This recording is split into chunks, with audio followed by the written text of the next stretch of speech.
Oh, welcome back to the podcast. I know it was a while since the last episode. Today, my topic is judo, Brazilian jiu-jitsu, martial arts, and just fitness in general. So, a few weeks ago, I started judo and a little bit of Brazilian jiu-jitsu. And I have some thoughts on it so far. I have been generally in the gym for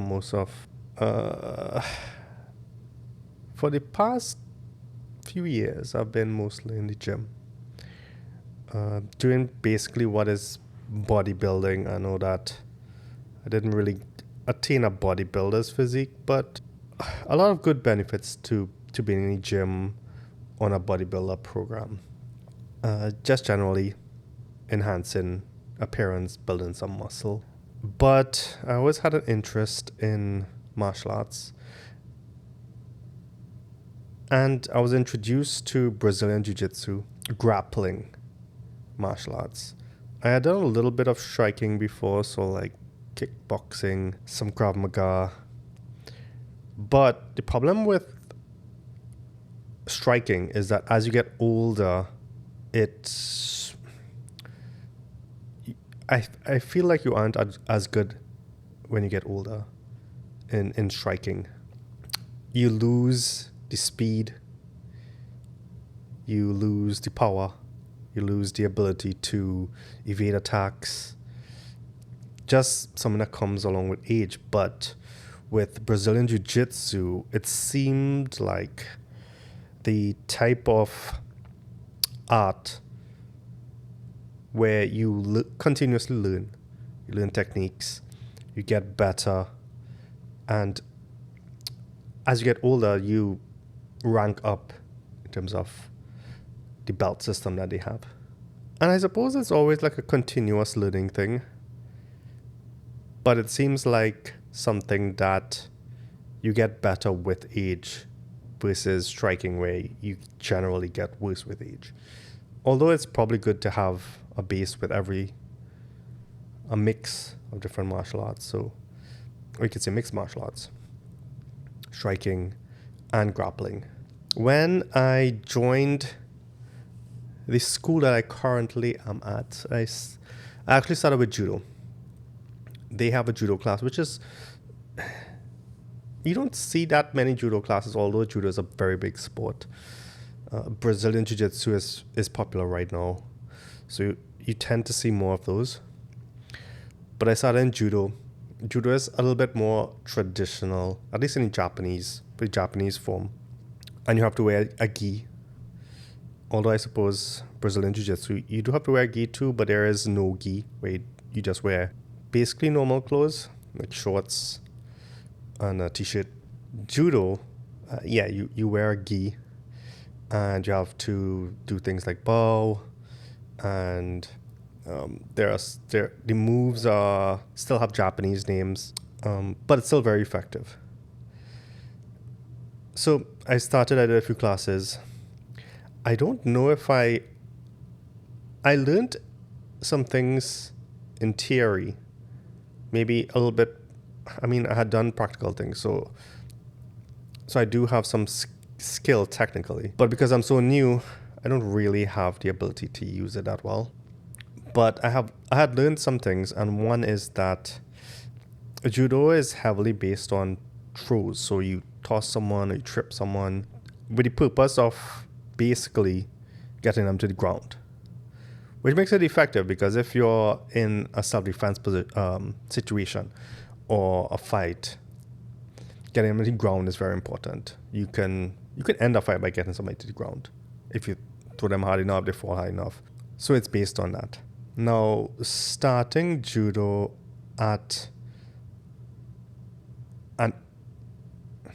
the typical starting age for judo might be teenage years. Maybe, I don't know if young kids do it. But to start as an adult might be a bit late. Although you could still learn, it was expected that I would have to fall at some point and you have to learn how to fall.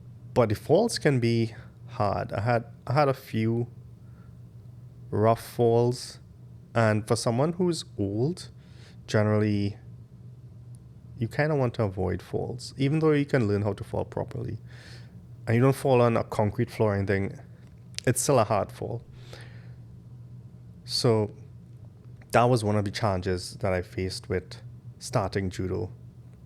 But still, the outcome was learning how to control balance, help build my cardio up some more, help build some confidence if you know what you are doing in the art form. Compared to Brazilian Jiu-Jitsu, it's ground-based, so basically, there are takedowns that it incorporates sometimes, but basically it's about fighting on the ground.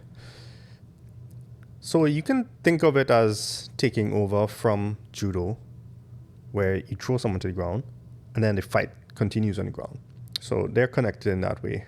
The Brazilian Jiu-Jitsu, I like that, like I said, that you can learn as you get older and improve. Judo seems like the kind of thing where it's surprising because it says it's more about technique and some finesse and like getting balance, but there is a lot of power element in it. So you need to be kind of strong. You need to be able to move someone around. And for that, you might think it's balance, but it appears to be you need some strength to move people around. Brazilian Jiu-Jitsu, I guess you do also need some strength, but it seems like it's less based on strength and more based on getting the right position. Especially effective if your opponent doesn't know anything and you do. Because if you're standing like in judo and you face an untrained person, they can still strike, they can hit, they can try to take you down, they can push you down. So a judo person might not necessarily have a huge advantage. They might have an advantage, but they could still, face a challenge on the feet.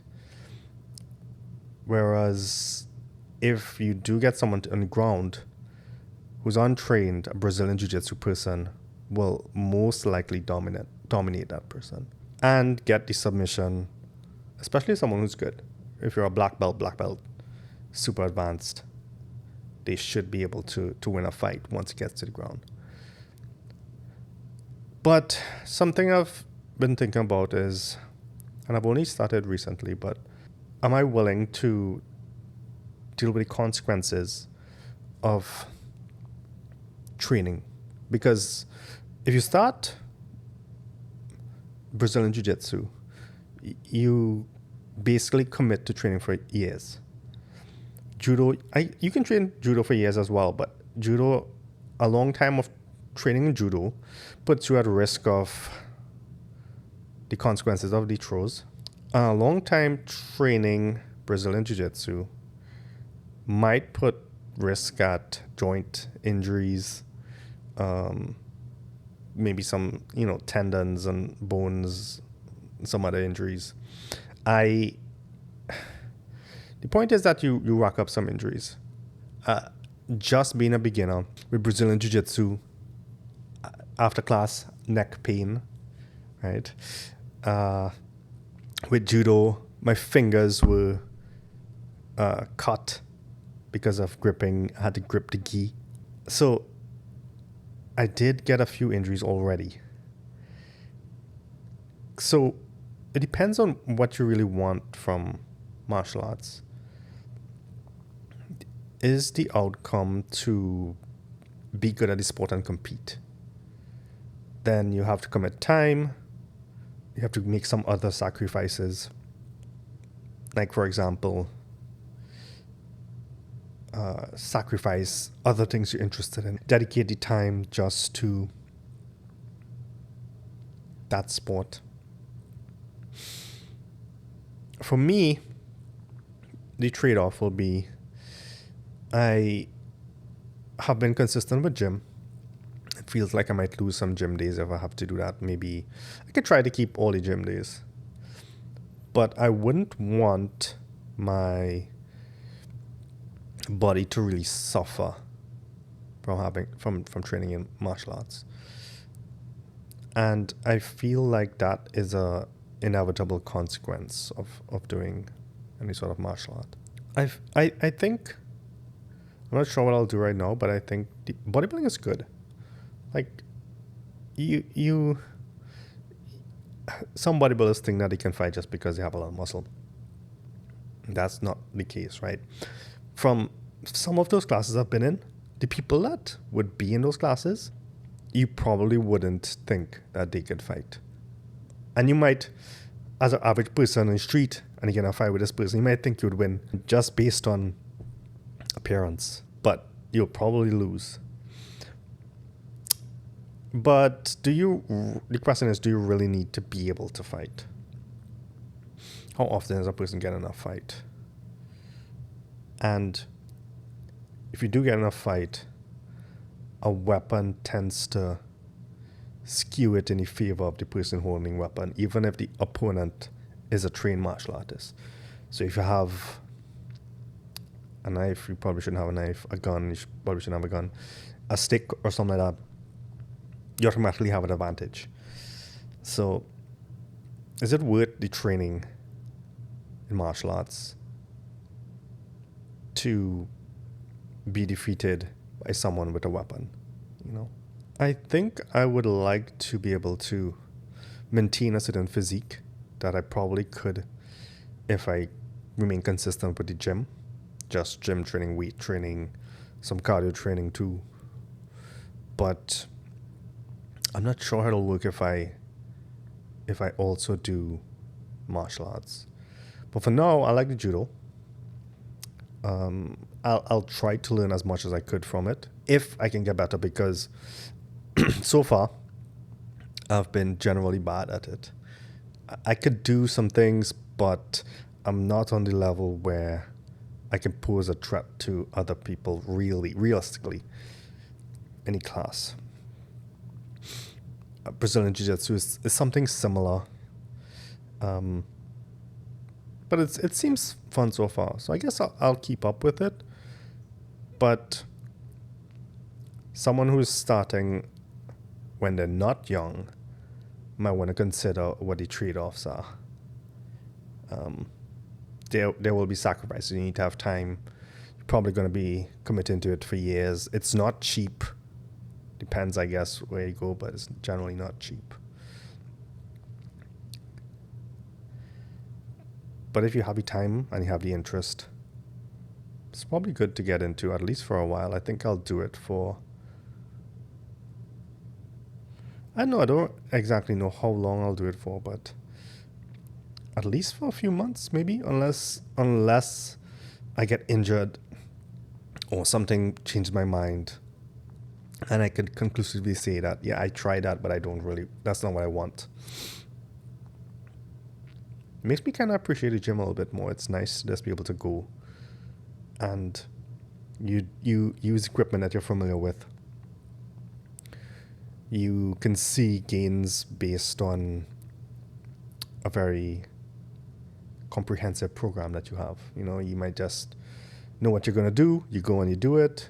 You just measure your weights, do a certain amount of work, and leave it at a certain amount of time.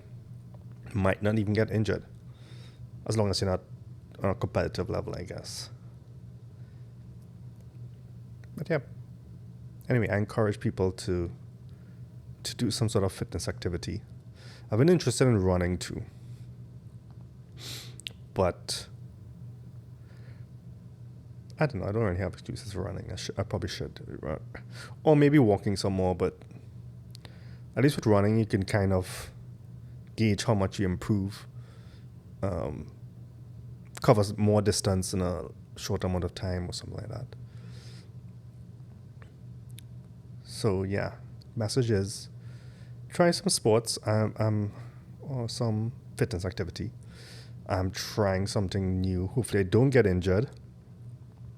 Maybe my opinion might change and I might become better at judo or jiu-jitsu maybe I might go back to bodybuilding or gym. So I don't know, this podcast didn't really have a point so much. But I want to talk a little bit about starting some martial arts and judo and jiu-jitsu. And then maybe I can do a follow-up and see what I decided, sometime in the future. Okay, signing out for now. Yeah, I don't know if this counts as a podcast. I'm not doing a very critical analysis of what judo and, whatever. But I'm a little bit distracted right now, so it's not that great. Anyway, later.